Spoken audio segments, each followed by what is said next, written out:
having questions about God doesn't mean that you lack faith. If anything, it might actually mean that you have it. Oftentimes in church spaces, we treat questions like they are a threat. And certainly if you ask questions in a certain way, like with an intent to like trip somebody up, that can be a threat. But think about it in a relationship, right? Like if you're in a relationship with someone and you're hanging out with them and you literally never ask them a question, what does that indicate? It indicates you're not interested in actually getting to know them. And I think sometimes we forget this when it comes to God. We think that if I ask God questions, that means I must not trust him enough. But what if your questions can actually be evidence of faith and can actually be a pathway to intimacy with God? If there is a God, and obviously I believe there is, I believe in the Christian God, the Father, Son, and Spirit, one in essence, three in person. That's what I believe in.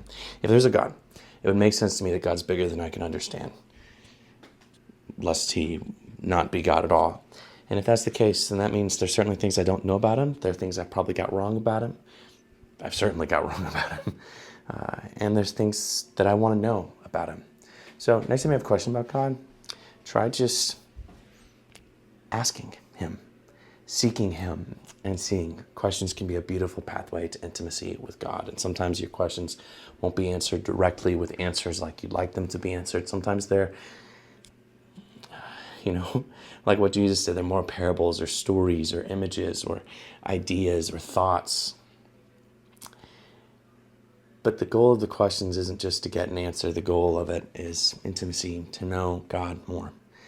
So if you're a church leader and you're watching this too, I encourage you to encourage people to ask questions. Questions are a beautiful pathway to faith, and sometimes we can push people away from asking questions. And I think that can actually be detrimental to someone's faith.